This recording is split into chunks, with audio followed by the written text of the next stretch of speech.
bapak-bapak sepak bola pakai rok. Parah nggak itu? Parah. Mana kehormatan seorang laki-laki kalau sudah dipakai rok? Selain itu menyelisih sunnah Rasulullah, dilarang dalam Islam, ya. Maka paling tidak kehormatan seorang laki-laki menjadi bahan ketawaan. Ada lagi yang panjat pinang, kemudian aurat sampai terbuka. Ada lomba yang mungkin ini diremehkan, dianggap hanya sekedar lucu, padahal lomba ini lomba yang menyelisih sunnah. Apa itu? Lomba makan kerupuk. Ini lomba yang sangat menyelisih sunnah Rasulullah. Kenapa demikian? Karena sunnahnya makan itu duduk, tapi ini dibuat bagaimana berdiri. Kemudian menyerupai juga makhluk binatang, karena manusia itu makan dengan tangan bukan dengan mulut. Maka ini termasuk hal yang perlu diperhatikan. Bergembira boleh, tetapi tidak boleh kemudian sampai menyelisih syariat agama Allah Subhanahu wa taala. Kalau kita perhatikan kaum muslimin dan muslimat yang dimuliakan oleh Allah, banyak di antara kita berebut sesuatu yang sifatnya itu materi, kenikmatan yang tidak seberapa, kenikmatan yang secuil, dan itu akan segera sirna. Beberapa saat yang lalu kami mendengar, mungkin beberapa tahun yang lalu ya, itu di Jepang ada antrian di mall, ya, itu sampai ribuan orang antri berjam-jam, sampai akhirnya mereka ada yang meninggal dunia. Hanya untuk apa? Hanya untuk bisa membeli jam pintar. Jam pintar, atau jamnya bagaimana begitu? Dulu ini kabarnya begitu.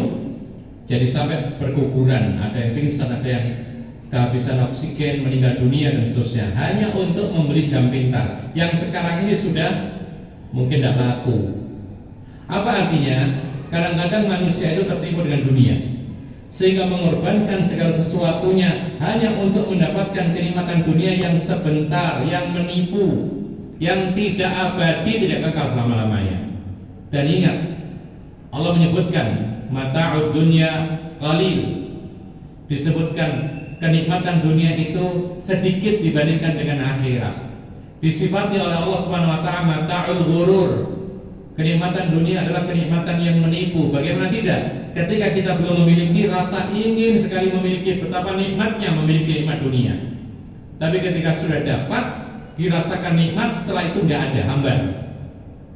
Orang belum punya sepeda motor, dia akan mengatakan betapa nikmatnya punya sepeda motor. Tapi ketika beli, dirasakan nikmat, lalu berkurang, setiap hari berkurang kenikmatan, berkurang, akhirnya hambar. Sama dengan orang yang belum punya rumah. Ketika belum punya rumah, dia mengatakan betapa nikmatnya punya rumah pribadi. Ketika dia punya, dirasakan nikmat, setelah itu hambar dan seterusnya. Demikian pula nikmat dunia yang lain. Itulah karakter nikmat dunia, tidak abadi, sementara, sedikit, dan menipu. Yang paling penting di sini menipu. Bahkan makanan, minuman yang senikmat apapun, pada hakikatnya itu menipu. Nikmatnya itu ketika kita lapar. Kalau kita punya hobi makan makanan favorit, ada di antara kita yang hobi makan apa gitu, favoritnya makanan apa gitu, paling disuka apa kira-kira makanan? Ada orang suka, iya, daging apa? Diapain? Hah? Ya? Di sate, lengkap dengan gulenya, makanan favorit. Kira-kira nikmatnya makan sate gulai itu berapa banyak? Mangkok pertama masih enak dengan nasinya, kurang, tambah mangkok kedua berkurang setengah nikmatnya, mangkok ketiga sudah sangat berkurang nikmatnya, mangkok keempat, mangkok kelima muntah, balik semua. Itulah karakter nikmat dunia. Sehingga apa?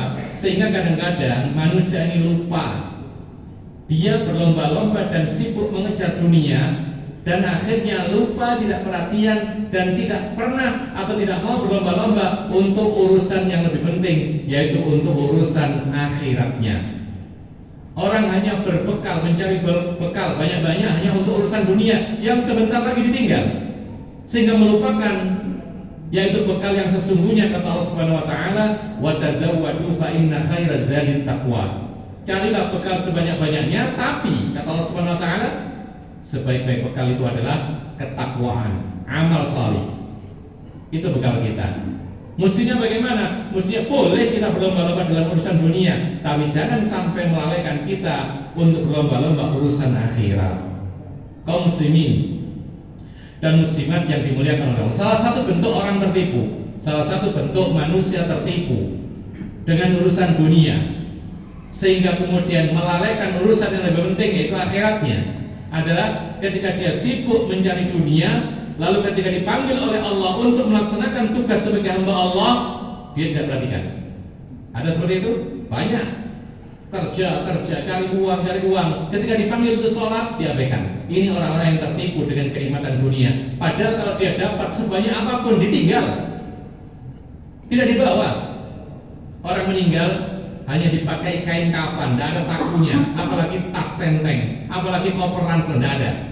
Kenapa demikian? Ini peringatan buat kita. Orang meninggal tidak bawa harta benda, yang dibawa hanya apa? Amal salih. Oleh karena itu, bekal sebaik-baiknya manusia adalah ketakwaan. Taati Allah, taatilah Rasulullah, tinggalkan dosa dan kemaksiatan. Itulah bekal yang terbaik di sisi Allah Subhanahu wa taala. Kaum muslimin yang dimuliakan oleh Allah, oleh karena itu kita mestinya lebih mementingkan perlombaan untuk akhirat daripada perlombaan di dunia. Kita mestinya lebih berat, lebih keras.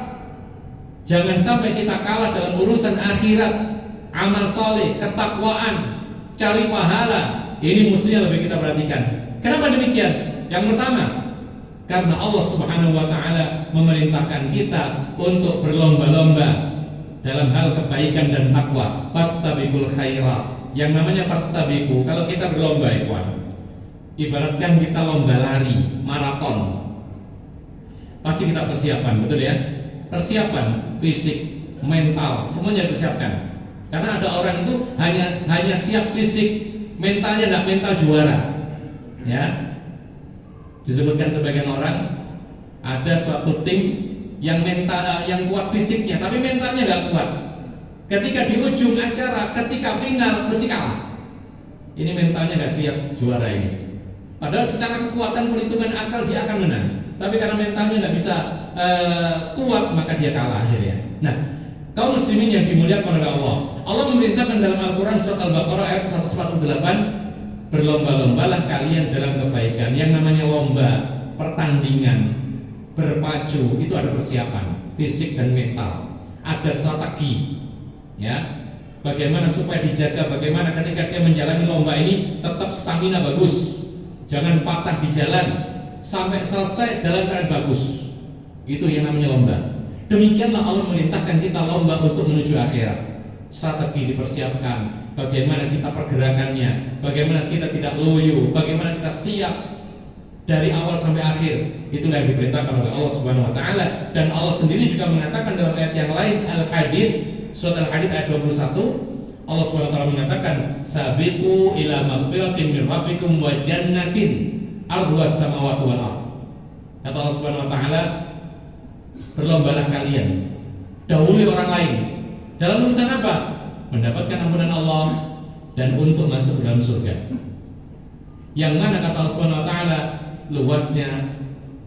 seluas langit dan bumi.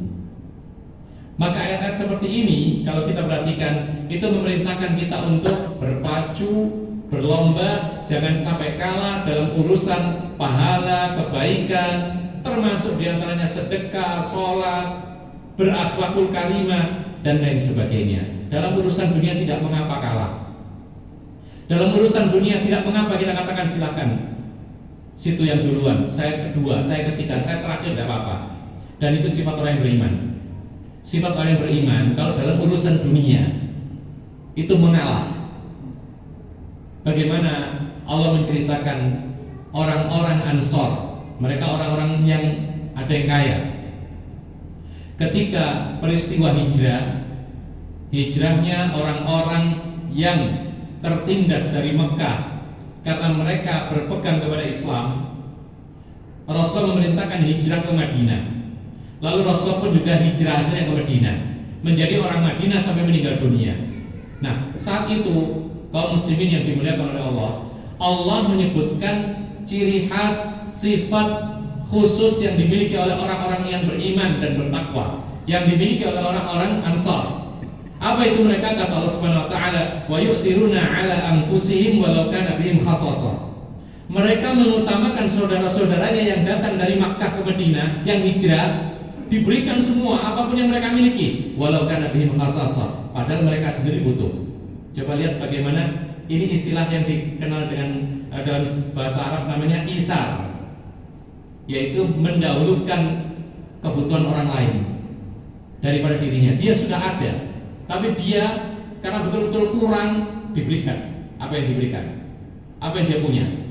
Itulah bagaimana ikhwan fillah azakumullah, para sahabat Nabi, terutama orang-orang Ansor ini luar biasa. Kalau urusan dunia mereka rela berbagi. Mereka tidak kemudian pengen nomor satu, tidak. Justru mereka ini kalau urusan harta supaya diinfakkan, mereka berlomba siapa yang lebih duluan. Bukan untuk mengambil, tapi mengeluarkan. Ada sebuah kisah dalam riwayat Bukhari dan Muslim, ketika perang Khandaq itu terjadi pada tahun 5 Hijriah. Ya, setelah perang Badar, setelah perang Uhud, baru kemudian perang Khandaq. Perang Khandaq ini mencekam. Orang-orang Madinah diserbu dari segala arah oleh para sekutu orang-orang kafir. Maka tidak ada jalan lain, jalan yang paling benar adalah membuat parit. Jadi pintu masuk kota Madinah itu terbuka, maka digali parit. Menggalinya berhari-hari sambil menunggu mereka datang. Digali dalam jumlah yang sangat banyak dan besar. Dibagi oleh Rasulullah satu orang sekian meter. Dan saat itu musimnya musim panas. Dan mereka belum masa panen, sehingga banyak yang kelaparan saat itu. Nah, Jabir radhiyallahu anhu melihat para sahabat Nabi ternyata subhanallah kelaparan, sehingga sampai batu diganjal di perut kemudian diikat dengan kain. Agar apa? Agar tetap kuat bekerja, nggak lemes. Jadi satu sahabat ada batu di perutnya diikat. Kemudian dia sampai menangis ketika melihat Rasulullah SAW. Ternyata apa? Sama, cuma lebihnya apa? 2 batu di perut Rasulullah diikat. Ini riwayat Bukhari yang demikian. Apa artinya? Rasul lebih parah lagi rasa laparnya. Kemudian dia langsung pulang ke rumah. Pulang ke rumah ngapain?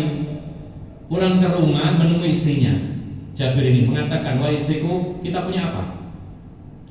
Istrinya mengatakan, "Ya nggak punya apa-apa, memang sedang nggak punya apa-apa. Kayaknya di belakang itu ada peliharaan kita." Loh, itu kan anak kambing, satu-satunya anak kambing. Terus ada lain lagi nggak untuk makanannya, pakan pokoknya? Ya ada, simpanan kita untuk hari ini dan besok itu adalah gandum sekian kilo. Ya sudah, sekarang masak gandum, saya sembelih anak kambing ini. Cukup untuk 2 atau 3 orang saja, atau 4 orang maksimal. Dimasak, saya pergi kepada Rasulullah, nanti makan pas. Kemudian Rasulullah dibisiki oleh Jabir, "Wahai Rasulullah, di rumah kami sediakan makanan, cuman engkau bawa 2 atau 3 orang saja." Maka Rasul mengumumkan, "Wahai kaum muslimin, Jabir ngundang walimah, 1 anak kambing." Kemudian apa? Kemudian Jabir ini kaget. Dia langsung bergegas pulang ke istrinya. Dia mengatakan, "Wahai istriku, ini musibah." Kata istrinya, "Kenapa wahai suamiku?" "Saya bisikin Rasulullah, ayo makan di rumah, bawa 2 atau 3 orang saja. Gak cukup kalau semuanya." Malah Rasulullah mengundang 300 sahabat Nabi, 300 orang. Apa kata istrinya Jabir? Istrinya Jabir mengatakan, "Rasul tidak akan menyengsarakan kita. Kalau memang itu benar perkataannya, ada jalan keluar." Lalu datanglah Rasulullah bersama sahabatnya 300, tapi nggak masuk semua, masuknya gantian. Maka Rasulullah SAW mengatakan, "Biar aku yang hidup, masuk 1-2 orang gantian, dicidupkan, makan semua 300 orang semuanya kenyang." Kenapa demikian? Turun mukjizat dari Allah Subhanahu Wa Taala. Kenabian Rasulullah dibuktikan dalam hal ini. Apa yang kita ambil ibrah? Kita tidak mengambil ibrah tentang mukjizat, tapi bagaimana Jabir rela mengorbankan hartanya, peliharaan satu-satunya untuk ngasih makan sahabat Nabi dan Rasulullah SAW. Padahal dia sendiri butuh untuk besok apa, Allahu a'lam. Makan besok tidak ada, tapi dia rela korbankan untuk para sahabat. Nah, itulah yang dikenal dengan sifat al-ithar. Dan inilah yang namanya fastabiqul khairat. Kaum muslimin yang dimuliakan oleh Allah Subhanahu wa taala. Masih banyak kisah Abu Bakar radhiyallahu anhu. Bagaimana beliau itu menginfakkan semua hartanya ketika perang Tabuk. Mengalahkan semua sahabat Nabi yang lain, mengalahkan Umar yang menginfakkan setengah hartanya, diinfakkan semuanya, habis. Sampai Rasulullah bertanya kepada Umar yang menginfakkan separuh harta yang dia miliki, terus yang kau tinggalkan untuk keluargamu apa? Ada wahai Rasulullah setengahnya lagi. Oh ya, baik, diterima oleh Rasulullah untuk fisabilillah. Kemudian datang Abu Bakar, semua diinfakkan, ditanya, terus untuk keluargamu apa wahai Abu Bakar? Wahai Rasul, saya percaya, iman, saya tinggalkan mereka Allah dan Rasulnya. Apa artinya? Saya percaya janji Allah dan Rasulnya. Ternyata diganti oleh Allah Subhanahu wa taala. Ini namanya berlomba-lomba, bukan dalam hal dunia, tetapi untuk mendapatkan akhirat yang lebih baik. Kaum muslimin dan muslimat yang dimuliakan oleh Allah Subhanahu wa taala, sampai ada seorang sahabat Nabi yang bernama Talha bin Ubaidillah. Ya, Talha ini ketika mendengar ayat lan tanalul birra hatta tunfiqu mimma tuhibbun, kata Allah Subhanahu wa taala yang artinya engkau tidak akan mendapatkan pahala kebaikan yang sempurna sampai engkau itu menginfakkan harta yang kau cintai. Perhatikan ayat ini.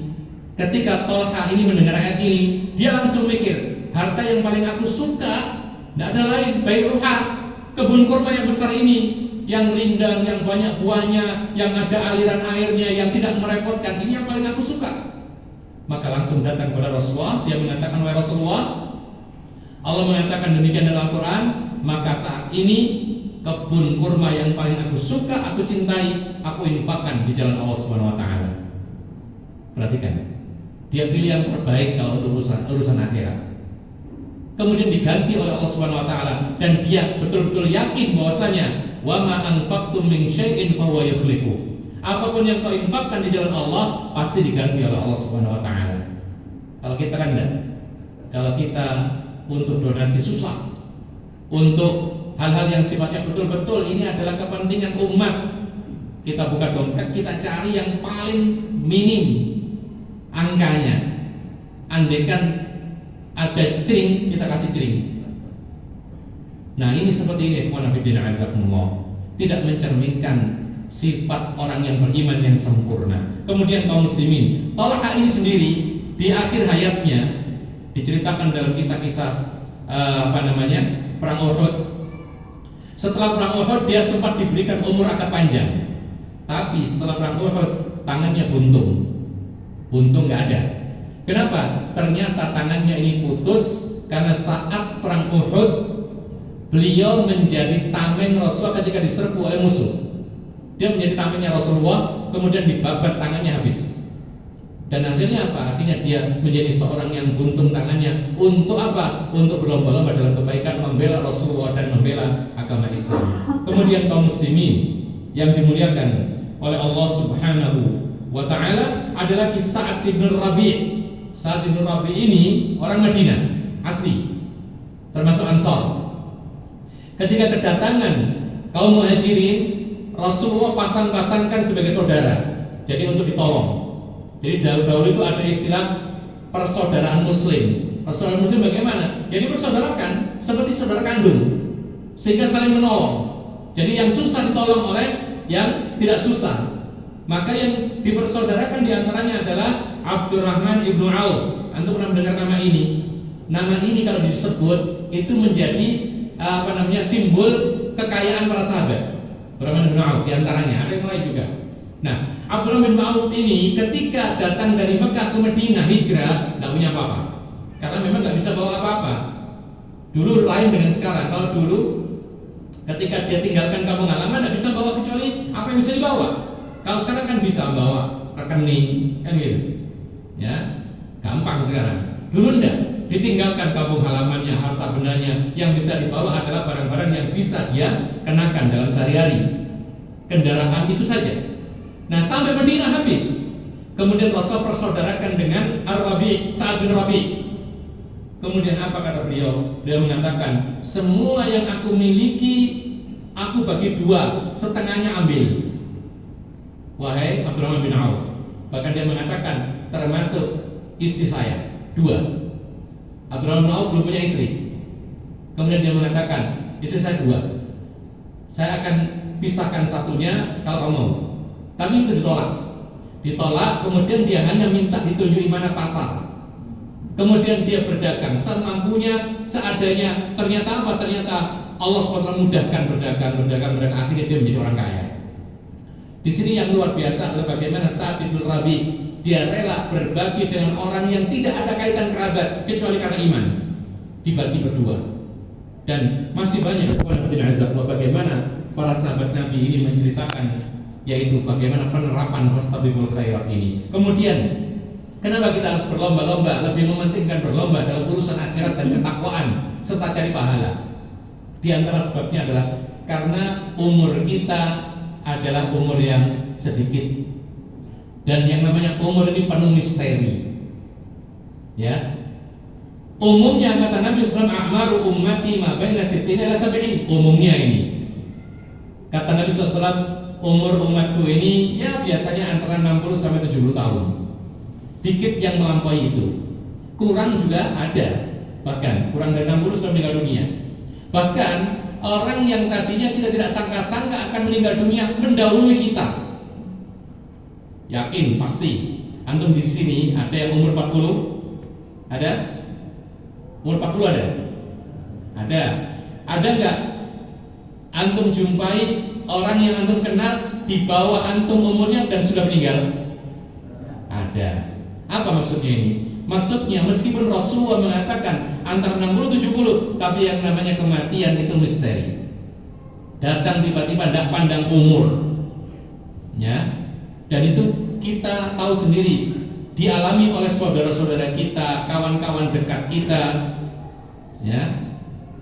Beberapa saat yang lalu ketika kami masih umur ya sebelum 40, kita punya kawan dekat, bahkan tinggal berdampingan di rumah dinas ketika mengajar di sebuah tempat. Ya, dia kawan kita. Dia ini orangnya betul-betul hati-hati, naik motor hati-hati, sepeda motor hati-hati, tidak pernah ngebut, ya. Bahkan dia suka pakai helm, bahkan saking takutnya dia di jalan, maka dia nyari orang untuk nyetir motornya, dia bonceng saja di belakang. Ternyata apa? Ternyata ketika di jalan pelan, ada mobil nyerempet, kemudian jatuh, kepalanya kena aspal, tidak lama meninggal dunia. Padahal umurnya di bawah kita. Ada lagi teman yang kemarinnya masih bercengkrama, bekerja dengan baik, tiba-tiba apa? Besok paginya diumumkan bahwasanya si fulan meninggal dunia. Dalam keadaan apa? Dalam keadaan di atas sajadahnya. Apa artinya? Dia habis sholat malam, ternyata ambruk, meninggal dunia. Kita nggak tahu kenapa. Mungkin serangan jantung. Yang penting adalah kematian itu ada saja jalannya. Kalau sudah waktunya. Kalau sudah waktunya kata Allah Subhanahu Wa Taala, maka la yastakhiruna anhu sa'atan wa la yastaqdimun. Tidak bisa dimajukan dikit dan tidak boleh dimundurkan. Ikhwana fiddin, a'azzakumullah. Dan kenapa kita harus lebih mementingkan perlombaan untuk akhirat? Karena memang hadiah kita ya itu di akhirat kelak, bukan di dunia. Hadiah yang sesungguhnya, kemenangan dan hadiah yang sesungguhnya itu adalah di akhirat. Karena dunia ini memang darul bala dan akhirat itu adalah darul jaza. Yang namanya dunia ini adalah tempat ujian. Ya, jadi harus banyak sabar, banyak aturan. Makanya orang-orang yang mengatakan kok banyak aturan sih di dunia ini, kenapa nggak bisa? Keliru. Kalau dia selama jadi manusia, hambanya Allah, maka diatur oleh Allah Subhanahu Wa Taala. Tidak bisa keluar dari aturan Allah, karena memang dunia ini aturan. Bahkan Rasul mengatakan, ad-dunya sijnul mu'min, penjaranya orang mukmin di dunia, sedangkan orang kafir penjaranya di akhirat. Dan dunia ini adalah surganya orang kafir. Oleh karena itu kalau kita merasa di dunia ini kok penuh aturan, ini dilarang, itu dilarang, memang demikian karakternya dunia. Ya, ada orang ini ustadz ini dikit-dikit haram, dikit-dikit haram, dikit haram. Ya memang demikian karakter dunia. Kita ini dihalangi yang haram-haram agar supaya apa? Bisa mendapatkan yang halal nanti di akhirat yang melimpah. Karena memang dunia ini adalah tempatnya ujian, sementara pahala kemudian balasan darul jaza itu adanya adalah di akhirat kelak. Kaum muslimin yang dimuliakan oleh Allah Subhanahu wa taala. Nabi kita adalah orang atau teladan yang paling baik dalam urusan amal. Kerja apapun, ya, baik untuk urusan dunia, untuk urusan akhirat. Dalam sebuah hadis Aisyah mengatakan karena Nabi SAW tidak amil amalan atsbatahu. Rasulullah itu apabila melakukan sesuatu pekerjaan apapun, maka Rasulullah betul-betul fokus, nggak asal-asalan. Dan Rasul sendiri mengatakan dalam sebuah hadis, innallaha ahabba idza amila ahadukum amalan an yutqinahu. Kata Nabi sallallahu alaihi wasallam, Allah itu sangat mencintai orang-orang yang kalau melakukan suatu amalan maka betul-betul dia yaitu tidak asal-asalan, serius. Demikian pula dalam amalan atau perlombaan-perlombaan yang berkaitan dengan akhirat, maka harus fokus. Lihat bagaimana Rasulullah SAW ketika mengetahui bahwasanya dalam setahun ini, dalam satu tahun itu 360 hari, lebih dikit atau kurang dikit, berarti ada 360 malam. Dalam satu tahun penuh ini ada satu malam saja, ada satu malam yang mana kalau kita melakukan amal kebaikan di malam tersebut, maka pahalanya melebihi kita beramal selama 30.000 malam. Malam apa itu? Lailatul Qadar. Tapi pertanyaannya, bagaimana Rasul menyikapi semalam yang akan terjadi malam Lailatul Qadar itu? Bagaimana nyikapinya? Apakah Rasul cuek? Yes, biar aja lewat. Tidak. Apakah Rasul mencari? Jawabannya, mencari. Tidak hanya mencari, beliau rela fokus untuk ibadah, bahkan meninggalkan rumahnya, bahkan tinggal di masjid, bahkan sempat bikin tenda di masjid. Kapan?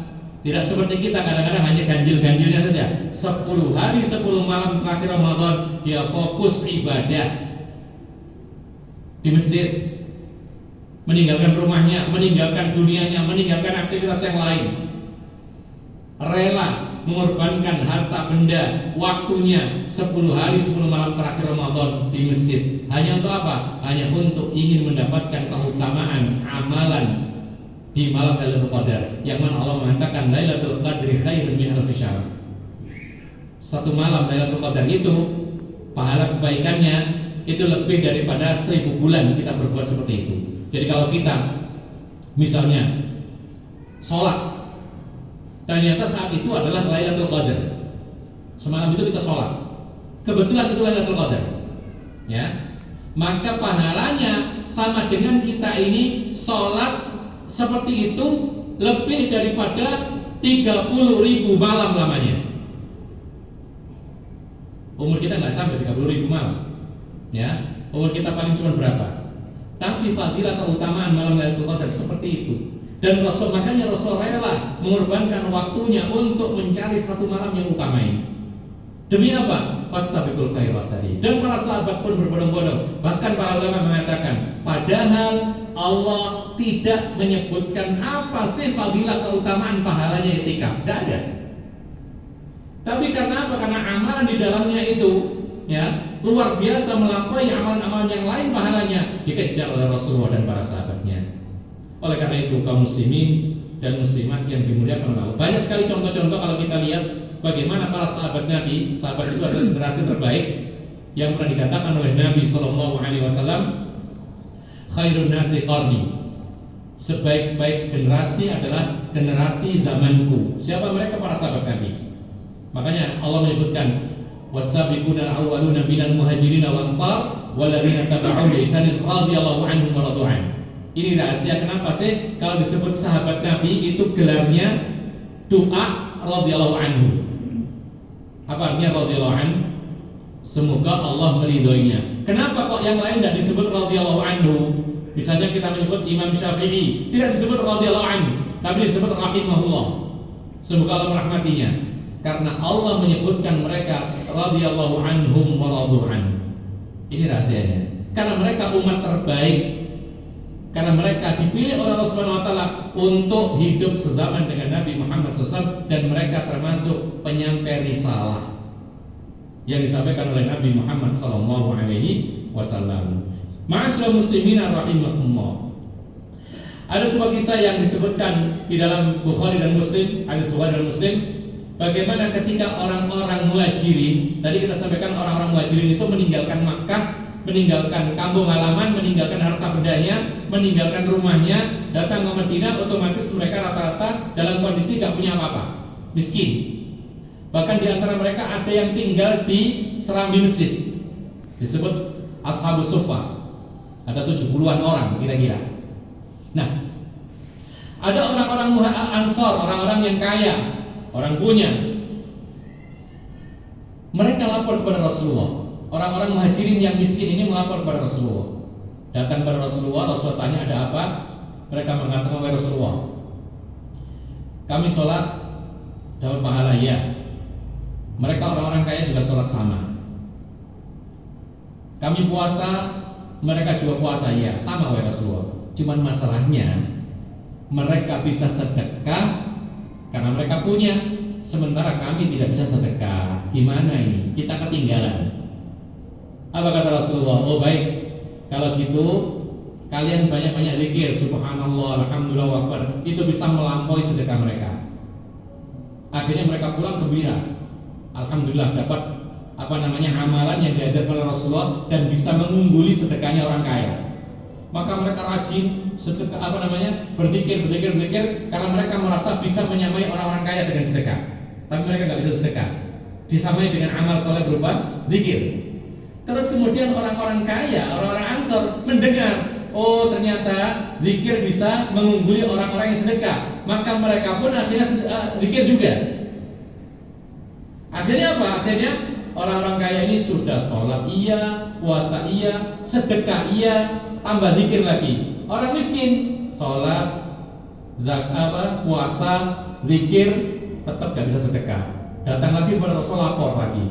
Gimana ini Rasulullah? Mereka dengar amalan yang kau sebutkan itu zikir, tetap saja mereka lebih unggul daripada kami yang tidak bisa sedekah. Maka Rasul mengatakan, dzalika fadlullahi yu'tihi man yasha. Itulah karunia-nya Allah yang diberikan kepada orang yang dikehendaki oleh Allah Subhanahu wa taala. Artinya apa? Ya sudah, enggak ada lagi gimana? Kalian kalau mau ingin tambahkan lagi zikir sebanyak-banyaknya. Zikir itu macamnya banyak. Artinya apa di sini? Bagaimana mereka orang-orang yang miskin tidak mau kalah dalam hal apa? Berlomba-lomba dalam hal kebaikan, ketakwaan, pahala, amal saleh dan lain sebagainya. Kemudian ikhwan fillah azakumullah, dalam sholatnya orang-orang dahulu, generasi terbaik tidak seperti kita. Masjid sama, antara maghrib, isya, subuh itu jumlahnya mirip-mirip. Artinya apa? Artinya sama ramenya. Kalau kebanyakan di tempat kita yang ramai itu hanya, kenapa kira-kira maghrib? Kenapa kira-kira maghrib kok ramai sementara isya berkurang separuhnya, bahkan kurang lagi? Lalu subuh seperempatnya tinggal seperempatnya. Kenapa kira-kira? Karena apa? Karena yang mendorong untuk datang ke masjid salat maghrib itu banyak penyebab. Apa itu diantaranya? Waktu sangat-sangat nyaman. Kemudian orang sudah bekerja selesai, sudah mandi-mandi bersih diri, sudah cuaca masih terang, kelihatan orang, sehingga mendorong kita untuk sholat. Ya, apalagi sudah sejuk, tidak terlalu panas, beda dengan zuhur atau asar. Bahkan Rasul mengatakan afqalus sholati 'alal munafiqin sholatul isya'i wa sholatul fajr. Sholat yang paling berat bagi orang munafik adalah sholat isya dan sholat subuh. Kenapa kira-kira? Waktunya gelap, gak banyak orang tahu. Sementara maghrib orang banyak tahu, apalagi ketika jalan itu masih segar, baru mandi, ya, cuaca masih terang, nyaman, tidak panas, banyak pemicunya. Makanya ramai, gitu. Makanya hati-hati. Kalau kita, nah ini introspeksi diri kita. Kalau kita hanya rajin sholat ke masjid cuman maghrib, hati-hati. Jangan-jangan dalam hati kita ada benih-benih yang disebutkan oleh Rasulullah, asfalus sholati alal munafiqin. Jangan-jangan kita nggak nuduh. Jangan-jangan di hati kita ini ada benih kemunafikan. Kita maunya sholat kalau dilihat orang. Kalau banyak orang baru sholat. Kalau enggak, pray. Hati-hati. Karena apa? Karena orang munafik itu maunya sholat kalau dilihat orang, kalau banyak orang. Oleh karena itu bagaimana Ibnu Mas'ud ini sahabat Nabi, mengatakan, menjelaskan kepada kita semua, walaqad ra'aituna wa ma yatakhallafu anha illa munafiqun ma'lubun nifaq. Kata Ibnu Mas'ud, dan kami memandang dahulu itu, jadi pada zaman Rasulullah, kami menganggap atau memandang kalau ada orang yang sengaja, laki-laki maksudnya, tidak mau ke masjid untuk sholat berjamaah, maunya sholat di rumah, ini laki-laki, maka kami menganggap itu adalah orang munafik yang betul-betul nyata kemunafikannya. Coba perhatikan. Lalu dia mengatakan lagi, walaqad kana ar-rajulu yuhada baina ar-rajulaini hatta yuqama bis-shaff. Riwayat Muslim. Kata Ibnu Mas'ud, dahulu itu ya, di antara kami kalau sakit nggak bisa jalan, maka dia akan dipapah oleh dua orang kanan kiri, diangkat gitu. Dalam riwayat disebutkan kakinya menyeret, dipapah masuk masjid sampai diberdirikan di shaf, dan mereka tetap sholat. Ini upaya mereka untuk fastabiqul khairat. Lihat bagaimana Rasulullah mengajarkan kepada orang yang buta matanya, Abdullah ibn Ummi Maktum, ketika dia mengatakan, Rasulullah saya sholat di rumah ya, karena nggak ada yang nonton. Rasulullah tanya, kamu dengar adzan? Iya, bisa ke masjid meskipun buta. Iya, la ajidulaka rukhsah. Saya tidak mendapati keringanan bagimu karena kamu masih bisa dan mudah ke masjid meskipun buta. Orang buta masih disuruh ke masjid, bagaimana dengan kita yang sehat walafiat? Alhamdulillahirabbil alamin. Ma'asyiral muslimin rahimakumullah. Itu salah satu bentuk bagaimana mereka berlomba-lomba dalam urusan sholat, tak mau ketinggalan. Ya, sehingga apa? Sehingga dalam sholat subuh tetap ramai, dalam sholat zuhur, asar, dan seterusnya mereka tetap menjaga sholat berjamaah. Adapun tentang hukum sholat berjamaah ada beda pendapat. Kita tidak perlu berdebat masalah hukum sholat berjamaah di masjid. Tapi yang jelas Rasulullah tidak mengizinkan orang buta sholat di rumah kalau masih mampu ke masjid. Para sahabat Nabi yang sakit pun berupaya tetap ke masjid walaupun dipapah. Dalam sebuah hadis Rasulullah mengancam akan membakar rumah-rumah orang-orang yang tidak mau sholat berjamaah ke masjid, yaitu bagi laki-laki. Allah Subhanahu wa taala memerintahkan dalam Quran tentang kaum muslimin yang sedang berperang, ya, itu tetap diperintahkan oleh Allah untuk sholat berjamaah. Wa idza kunta fihim fa aqamta lahumus shalah faltaqi ta'ifatun minhum ma'ak. Kata Allah Subhanahu wa taala, kalau engkau dalam keadaan mencekam itu ketika perang, takut tiba-tiba diserang musuh, tetap sholat, dibagi dua, satu kelompok dengan imam, satu kelompok yang lain menjaga. Dengan apa? Dengan senjata-senjata mereka siap. Para ulama mengatakan kondisi mencekam dalam pertengahan peperangan masih diperintahkan sholat berjamaah. Lalu bagaimana ketika kita tidak perang, kita aman, kita keluar masjid tidak takut dibunuh orang? Alhamdulillah. Kita meninggalkan rumah dikunci, tidak takut ada rampok masuk rumah, aman. Tidak takut peluru nyasar ketika kita keluar rumah. Beda dengan tempat-tempat yang lain. Di sebagian tempat begitu, orang keluar rumah tengok-tengok, jangan-jangan ada orang yang mau nyerang. Kita ini berada dalam kondisi aman yang sangat luar biasa. Oleh karena itu kaum muslimin dan muslimat yang dimuliakan oleh Allah Subhanahu wa taala, maka gunakan nikmat-nikmat yang luar biasa banyaknya ini untuk mentaati Allah Subhanahu wa taala. Kita sekarang sudah adzan dan kita lanjutkan setelah adzan beberapa contoh berikutnya insyaallah. Barakallahu fikum.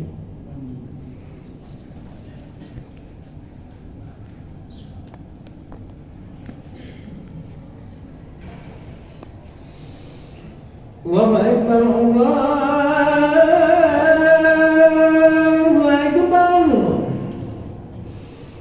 Allahu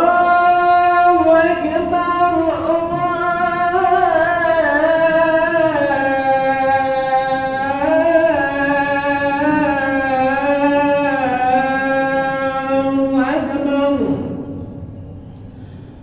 Asyhadu an la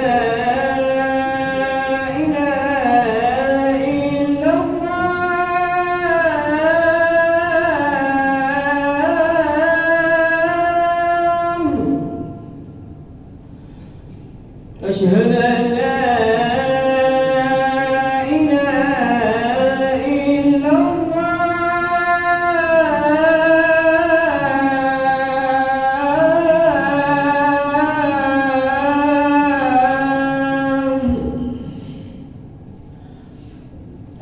أن محمدا رسول الله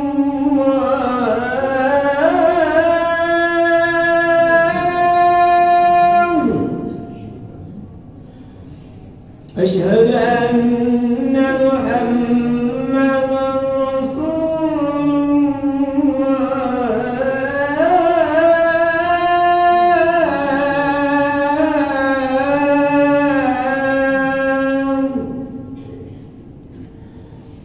حي على الصلاة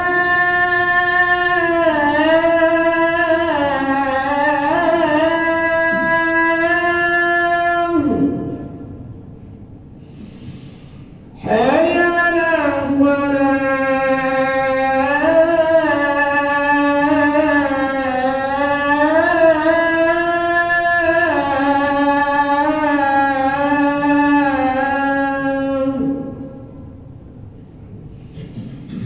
حي على الفلاح حي على الفلاح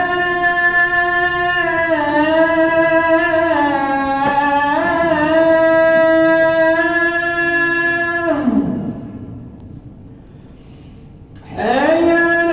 أكبر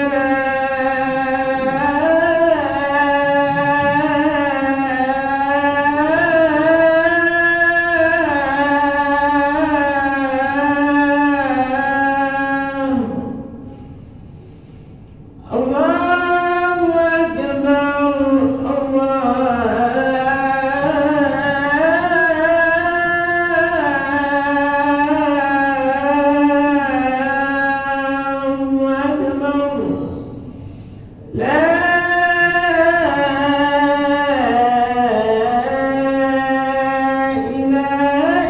إلا الله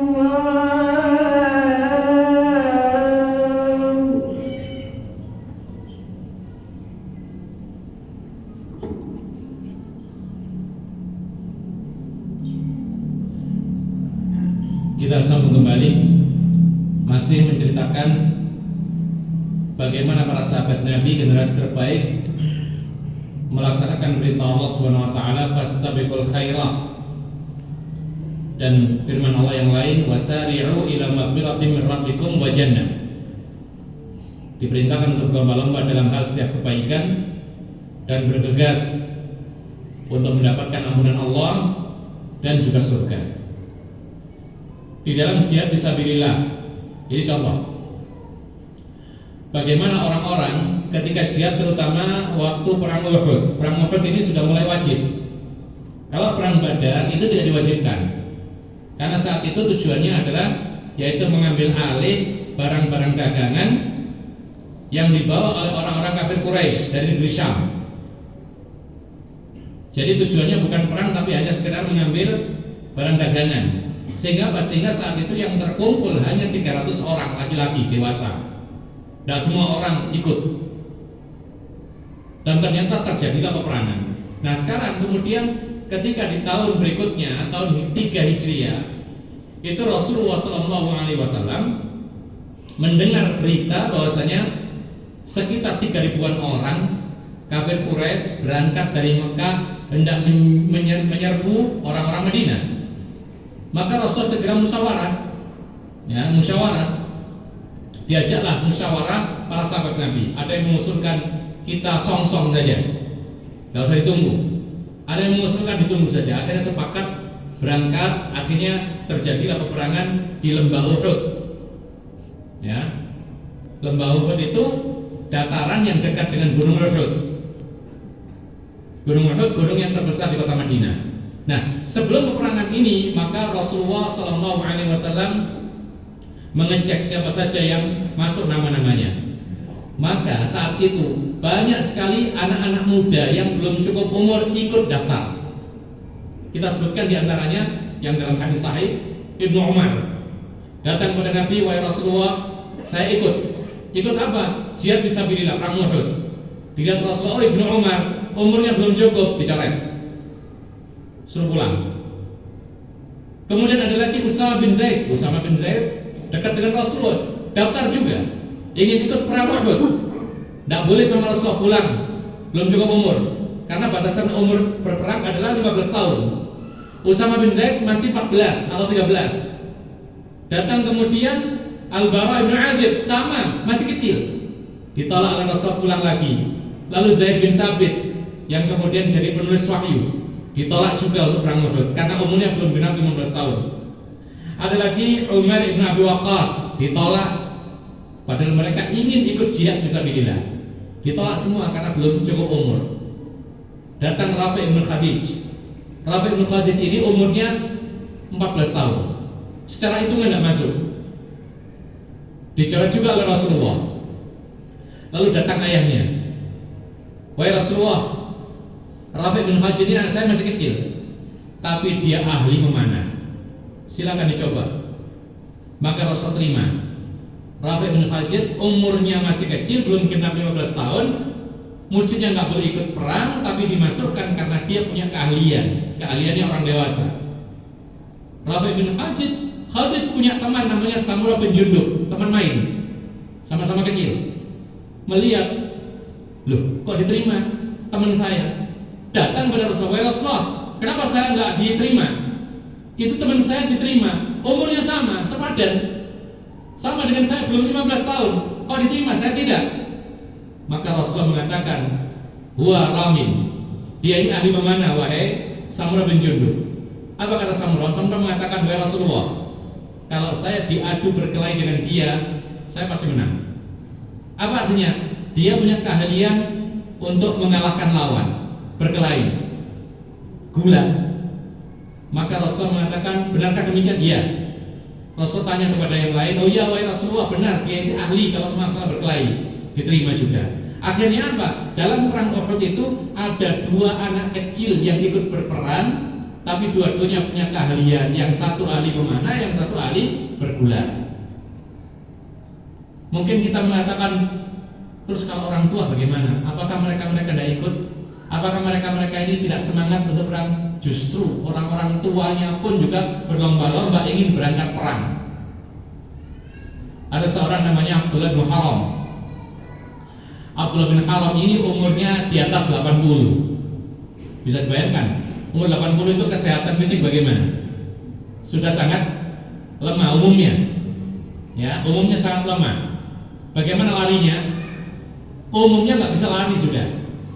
Bagaimana pandangannya? Umumnya sudah mulai kabur. Bagaimana pendengarannya? Umumnya sudah mulai kurang.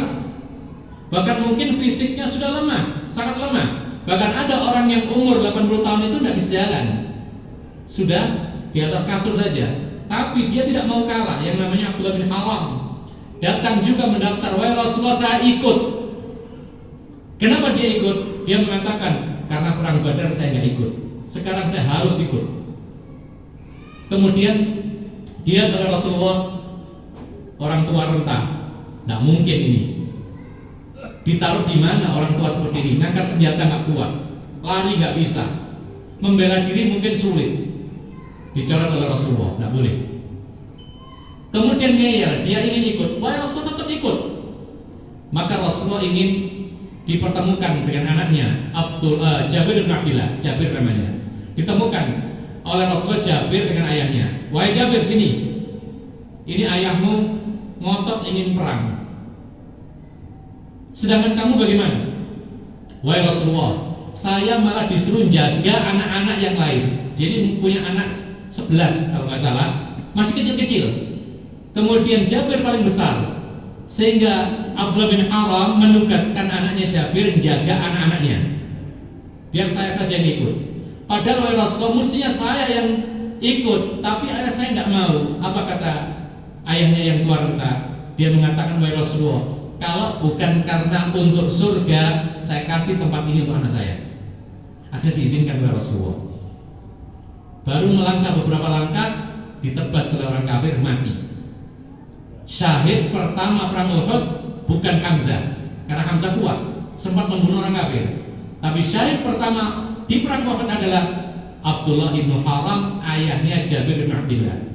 Nah, Abdullah bin Haram juga punya kawan dekat.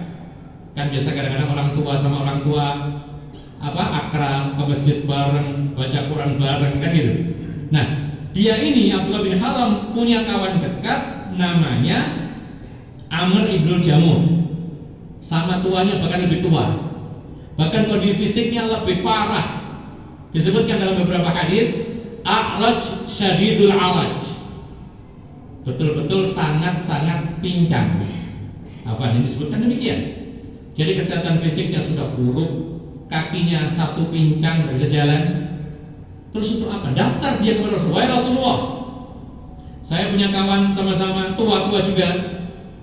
Dia boleh, saya harus boleh. Akhirnya mau tidak mau dibolehkan oleh Rasulullah. Ketika mulai berperang, ketemu musuh, sama setelah kawannya yang Abdullah bin Haram itu meninggal, dia maju juga, ditebas juga, meninggal juga. Akhirnya apa? Akhirnya Rasul mencari ketika setelah peperangan Uhud, dicari jasad-jasad dan Rasul kumpulkan, yaitu Abdullah bin Haram dengan Amr bin Jamuh dikuburkan di satu liang kuburan. Jadi berdua ini dalam dunia di kuburan dan di akhirat tetap dipertemukan oleh Allah Subhanahu wa taala. Kaum muslimin dan muslimat yang dimuliakan oleh Allah Subhanahu wa taala, ketika ditanya oleh Rasulullah, siapa tadi yang terakhir, Amr bin Jamuh, dia mengatakan, kenapa engkau kok ngotot ingin ikut perang padahal kondisi fisikmu sudah kayak gini? Tidak mungkin, sudah udzur, sudah di rumah saja udzur, tidak berdosa engkau tidak ikut perang. Apa katanya? Justru wahai Rasulullah, saya punya kaki cacat. Justru saya ingin segera meletakkan kaki saya ini di surga wahai Rasulullah. Coba lihat, subhanallah. Dan akhirnya betul, ketika dia maju berperang, dia meninggal duluan setelah Abdullah bin Haram, dan akhirnya dia termasuk syahid yang kedua setelah kawannya tadi. Kaum muslimin dan muslimat yang dimuliakan oleh Allah, kesimpulan daripada apa yang kita sampaikan tadi, bahwasanya kita ini tidak boleh kemudian mementingkan urusan dunia, berlomba-lomba untuk mendapatkan dunia, mengalahkan orang lain dalam urusan dunia, kemudian tidak perhatian perlombaan untuk akhirat dan kebaikan. Allah Subhanahu wa taala memerintahkan kita untuk berlomba-lomba dalam urusan akhirat dan kebaikan dan mendapatkan ampunan Allah serta surganya Allah Subhanahu wa taala. Dan contoh-contoh sangat-sangat banyak sekali bagaimana teladan terbaik kita memberikan teladan yang baik dalam urusan berlomba-lomba untuk mendapatkan kebaikan dan akhirat yang penuh dengan kenikmatan abadi kekal selama-lamanya. Aqulu hadza wa astaghfirullah li wa lakum innahu huwal ghafurur rahim. Subhanaka wa bihamdika asyhadu an la ilaha illa anta astaghfiruka wa atubu ilaik. Assalamualaikum warahmatullahi wabarakatuh.